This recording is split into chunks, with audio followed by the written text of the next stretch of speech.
વિદ્યાર્થી મિત્રો, ચેપ્ટર 2 આહારના ઘટકો લેક્ચર 3 એમાં આપણે આગળ અભ્યાસ કરીશું ત્રુટિજન્ય રોગ. આપણા આહારમાં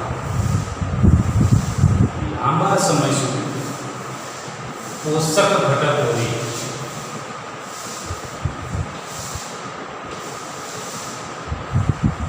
ઉણપ રહે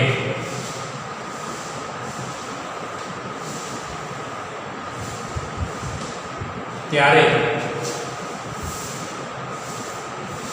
સર્જાતી ખામીઓ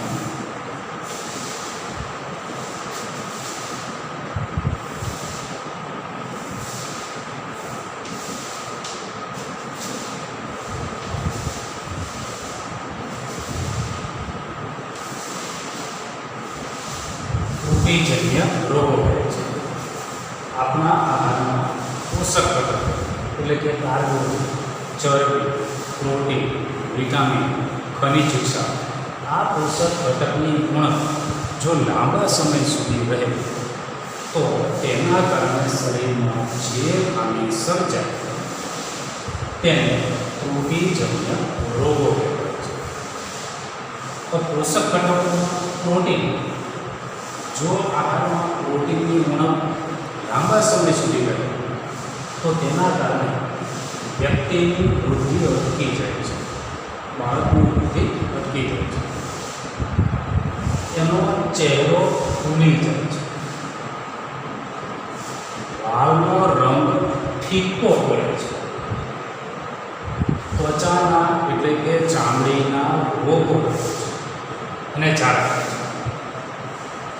જો આહારમાં પ્રોટીન પૂરતા પ્રમાણમાં લેવામાં આવે તો આ ખામી નિવારી શકાય છે. એવી જ રીતે કાર્બોદિત પ્રોટીનની ઉણપને કારણે સર્જાતી ખામી, તો આહારમાં કાર્બોદિત અને પ્રોટીનની ઉણપ હોય તો તેના કારણે વ્યક્તિની વૃદ્ધિ સંપૂર્ણપણે અટકી જાય છે. વ્યક્તિ ખૂબ જ નબળી બને છે,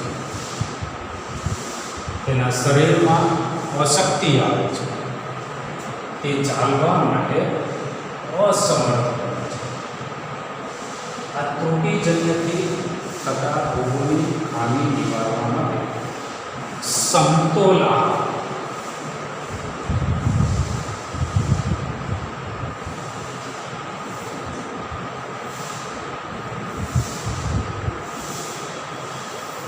પૂરતા પ્રમાણમાં લેવામાં આવે તો આ ખામી નિવારી શકાય છે.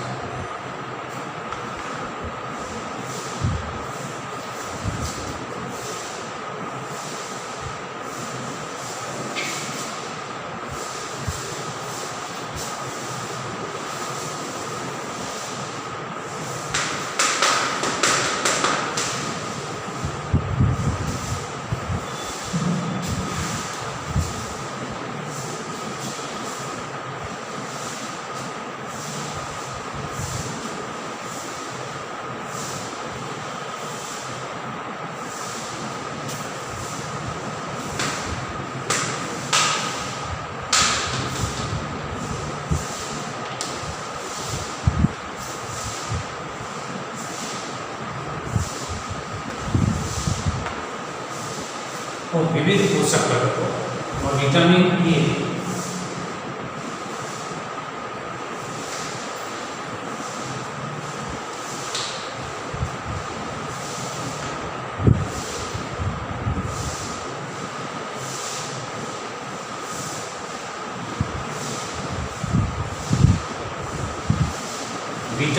એને કારણે વિટામિન એની ઉણપને કારણે આંખના રોગો એટલે કે રતાંતળા, વિટામિન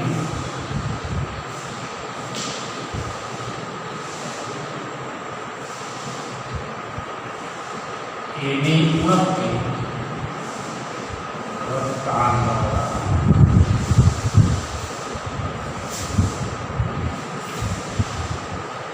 આંખના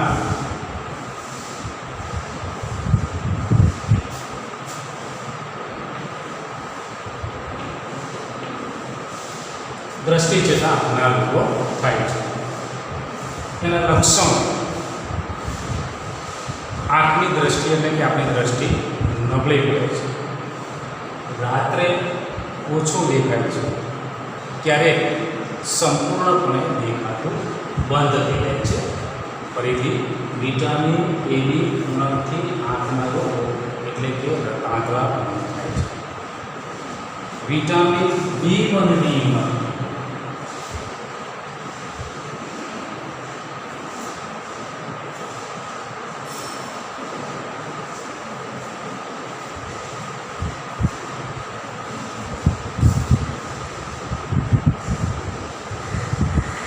વિટામિન B1ની ઉણપથી બેરી નામનો રોગ થાય છે. આ રોગના લક્ષણો: એમાં સ્નાયુઓ નબળા પડે છે. આપણા શરીરના જે સ્નાયુઓ છે, સ્નાયુઓ નબળા પડે છે અને સ્નાયુઓ એ શરીરને કામ કરવા માટે ઓછી શક્તિ આપે છે. ફરીથી વિટામિન B1ની ઉણપથી બેરી નામનો રોગ થાય છે. તેના લક્ષણોમાં સ્નાયુઓ નબળા પડે છે અને કાર્ય કરવા માટે ઓછી શક્તિ આપે છે. Vitamin C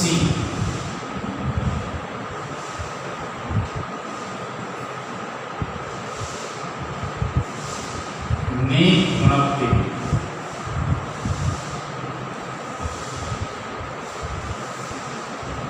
scurvy. Vitamin Cની ઉણપથી scurvy નામનો રોગ થાય છે. આ રોગના લક્ષણો: વિટામિન C આપણા શરીરની રોગ પ્રતિકારક શક્તિ વધારે છે. એટલે જો વિટામિન Cની ઉણપ હોય તો આપણી રોગ પ્રતિકારક શક્તિ ઘટે છે. મોંમાં દાંતના જે પેઢા છે એ પેઢામાંથી લોહી નીકળવાની શરૂઆત થાય છે. શરીરમાં ઘા પડ્યો હોય તો એ ઘામાં રોજ લાંબા સમય સુધી આવતી નથી. ફરી વિટામિન Cની ઉણપથી સ્કર્વી નામનો રોગ થાય છે. કારણ વિટામિન C આપણને રોગ પ્રતિકારક શક્તિ પૂરી કરે છે. જો Cની ઉણપ હોય તો આપણી રોગ પ્રતિકારક શક્તિ ઘટે છે. મોંમાં દાંતના પેટામાંથી લોહી નીકળે છે. શરીરમાં ઘા પડ્યો હોય ત્યારે તે ઘાને બુજાવવામાં લાંબો સમય લાગે છે. વિટામિન D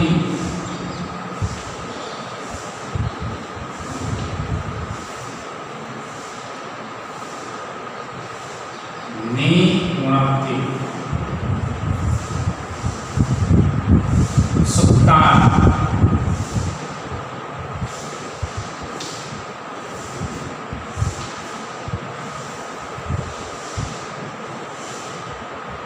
કૌંસમાં રિકેટ્સ હાડકાનો રોગ થાય છે. સુક્તાન પગના હાડકા છે, એ પગના હાડકાનો રોગ થાય છે. વિટામિન ડી એમાં જે પગના હાડકા છે એ કમાન આકારે વળી જાય છે. વિટામિન ડીનો સુક્તાન નામનો રોગ થાય છે. હાડકાનો રોગ છે, એમાં પગના હાડકા એ કમાન આકારે વળી જાય છે. ત્યાર પછી કેલ્શિયમ.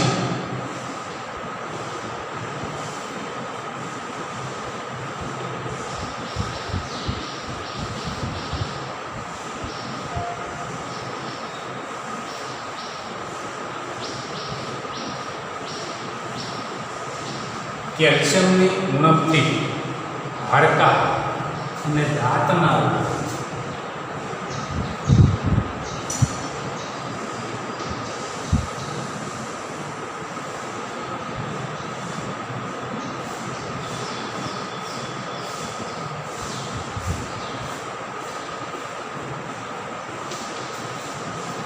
હાડકાં અને દાંતના રોગો થાય છે કારણ કે આપણા હાડકાં અને દાંતમાં એ કેલ્શિયમ જરૂરી છે.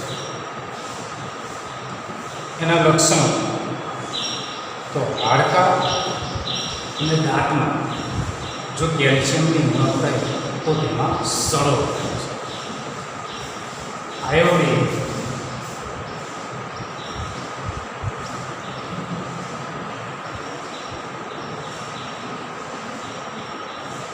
ની ઉણપથી વાઇટર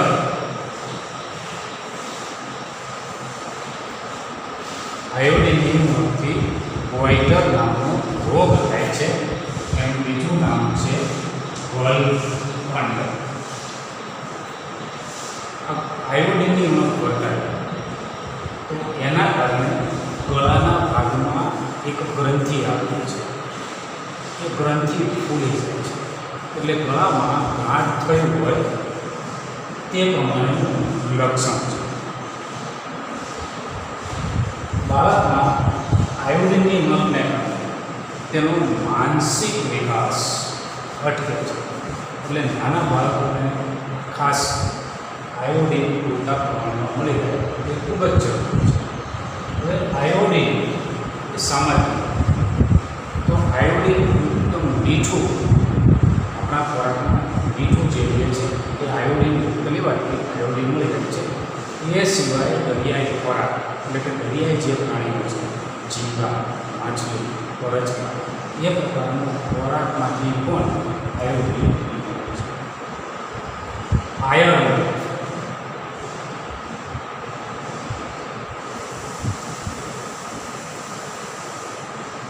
લોહ તત્વ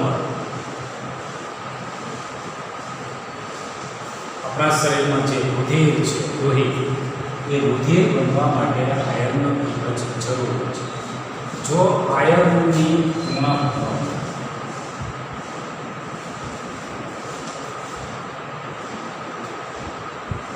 તો આયર્નની ઉણપને કારણે શરીરમાં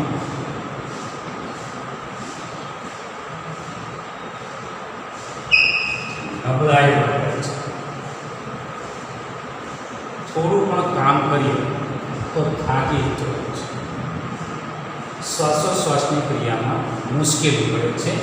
લોહ તત્વની ઉણપને કારણે આયર્નની ઉણપને કારણે કે આપણું રુધિર બનવા માટે એ આયર્ન એ લોહ તત્વ જરૂરી છે. આ સાથે આપણો પાઠ પૂરો થાય છે. તો થોડા વધારાના પ્રશ્નો ખાલી જગ્યા એક શબ્દમાં જવાબ આપો એની આપણે ચર્ચા કરીએ. ખાલી જગ્યાઓ વિટામિન ડીની ઉણપથી ખાલી જગ્યાના રોગો થાય છે. તો વિટામિન ડીની ઉણપથી સુક્તાન, રિકેટ્સ, હાડકાનો રોગ થાય છે.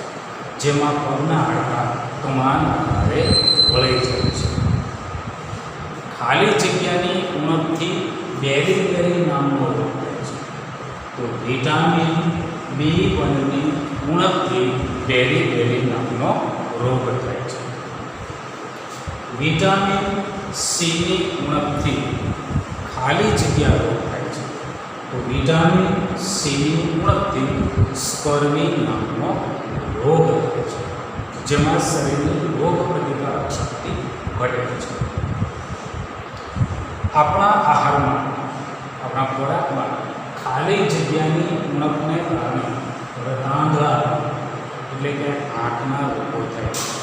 તો આપણા આહારમાં વિટામિન એની ઉણપને કારણે રતાંધળાપણ એટલે કે આંખના રોગો થાય છે.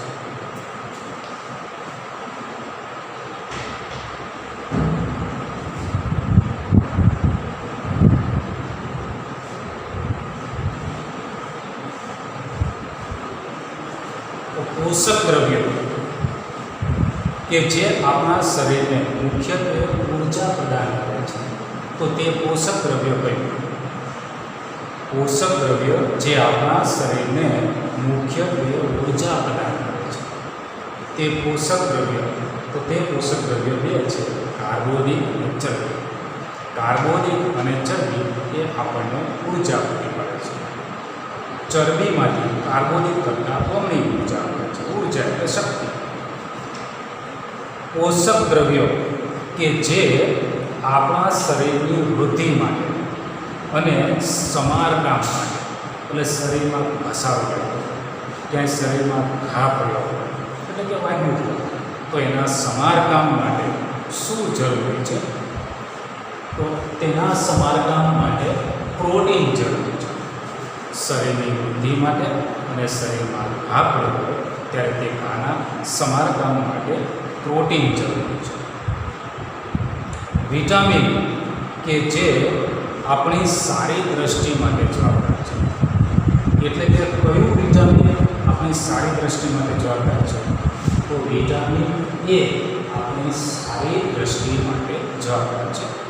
અને આપણે શીખી ગયા વિટામિન એ શામાંથી મળે? તો વિટામિન એ દૂધ, માખણ, કેરી, ગાજર વગેરે જેવા ખાદ્ય પદાર્થમાંથી વિટામિન એ પૂરતા પ્રમાણમાં હોય છે. ખનિજ કે જે હાડકાં માટે આવશ્યક છે. ખનિજ કે જે હાડકાં માટે આવશ્યક છે. તો હાડકાં માટે આવશ્યક ખનિજ છે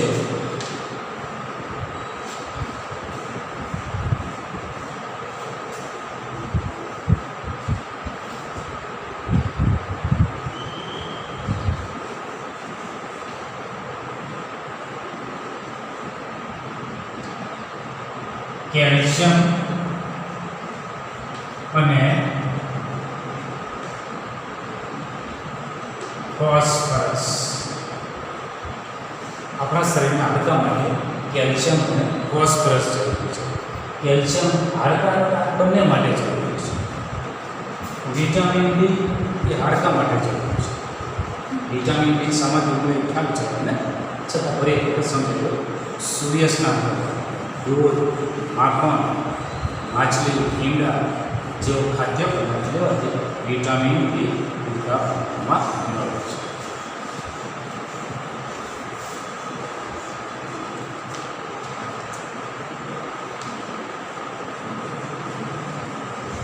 ત્યાર પછીની ખાલી જગ્યાઓ ઘઉંના લોટ પર, ઘઉંમાં કાર્બોદિત હોય એટલે ઘઉંના લોટ પર આયોડિનના દ્રાવણના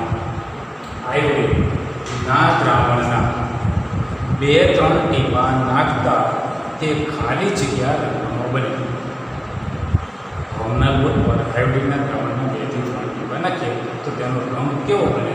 તો તેનો રંગ ભૂરો કાળો બને. કારણ કે ઘઉંમાં કાર્બોદિત છે. એટલે કાર્બોદિતની કસોટી માટે આયોડિન અને આયોડિન કાર્બોદિત સાથે ભૂરો કાળો રંગ આપે છે. બીજી ખાલી જગ્યા આહારમાંથી આપણે જે ખોરાક ખાઈએ છીએ તે ખોરાકમાંથી કાર્બોદિત પદાર્થો આપણને ખાલી જગ્યા અને ખાલી જગ્યા એમ 2 સ્વરૂપે મળે છે. કાર્બોદિત આપણે જે કાર્બોદિત લઈએ છીએ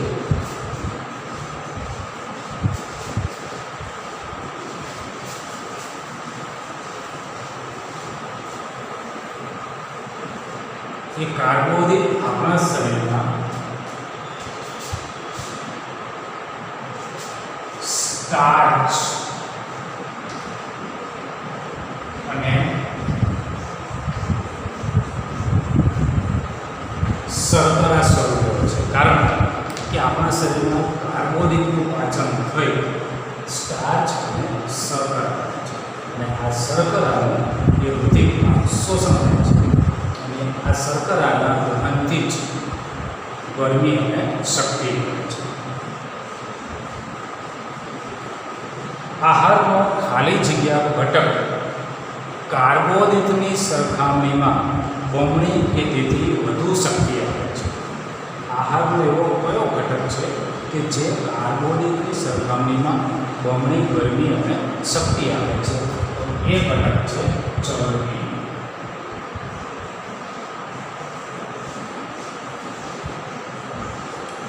ખાલી જગ્યા યુક્ત ખોરાકને શરીર વર્ધક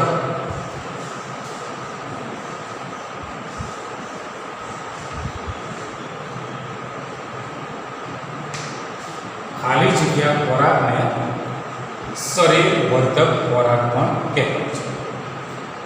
પ્રોટીન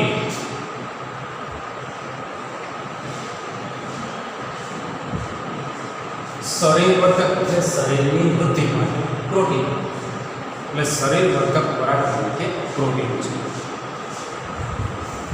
આમળામાં વિટામિન ખાલી જગ્યા પુષ્કળ પ્રમાણમાં હોય છે.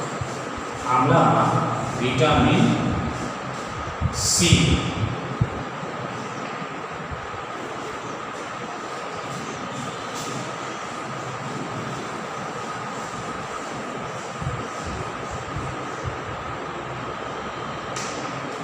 પુષ્કળ પ્રમાણમાં છે. ખાલી જગ્યા શરીરને રોગથી રક્ષણ આપે છે. તો વિટામિનો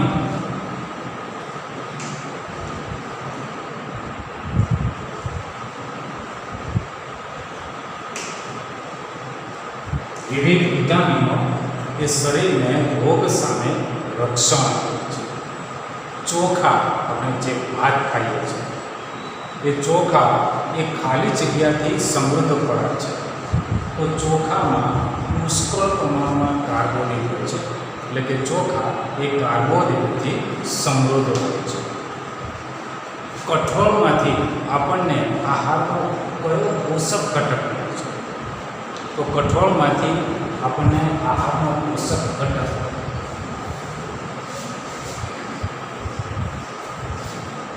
પ્રોટીન મળે છે.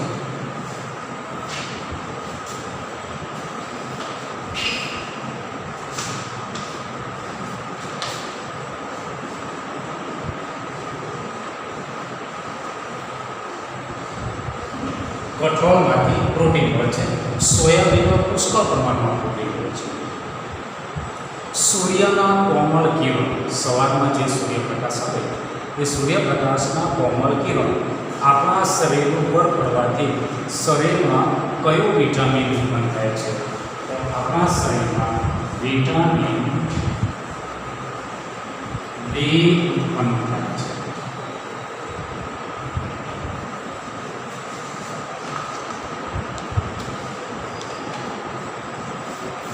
દૂધમાં કયું વિટામિન હતું? તો દૂધમાં વિટામિન સી હતું.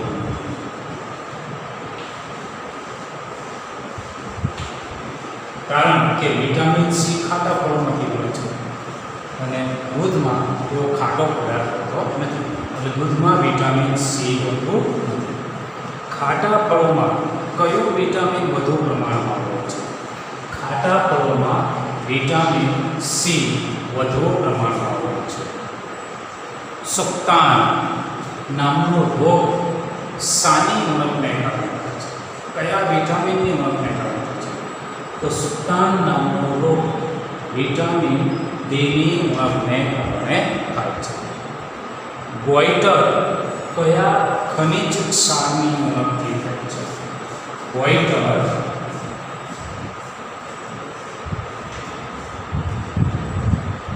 કયા ખનિજ ક્ષારની ઉણપથી થાય છે? તો ગોઈટર આયોડિન ની ઉણપને કારણે થાય છે. ગોઈટરનું બીજું નામ છે ગલગન. જો આયોડિનની ઉણપ ન થાય તો ગળામાં આવેલી એક ગ્રંથિ એ ફૂલી જાય છે. બાળકનો માનસિક વિકાસ અટકી જાય છે. નબળા સ્નાયુઓ કયા રોગનું લક્ષણ છે? નબળા સ્નાયુઓ કયા રોગનું લક્ષણ છે? તો નબળા સ્નાયુઓ એરિએટિક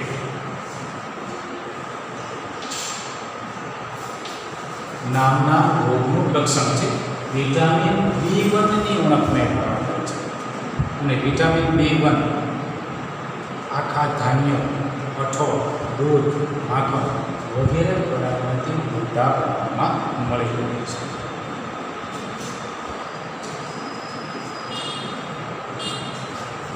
તો પ્રશ્નના જવાબ: કયા પોષક દ્રવ્યો યુક્ત ખોરાકને ઉર્જા આપનાર ખોરાક કહેવાય? તો કાર્બોદિત અને ચરબી એ ઉર્જા આપનાર ખોરાક કહેવાય. વિદ્યાર્થી મિત્રો, આ પાઠમાં અહીંયા પૂરો થઈ ગયો. તમને ગૃહ કાર્ય માટે હું કાગળમાં પ્રશ્ન લખી અને વોટ્સઅપ મેસેજ કરી આપીશ. એમાંથી જોઈ અને તમારા ચોપડામાં આ પ્રશ્નનો જવાબ લખી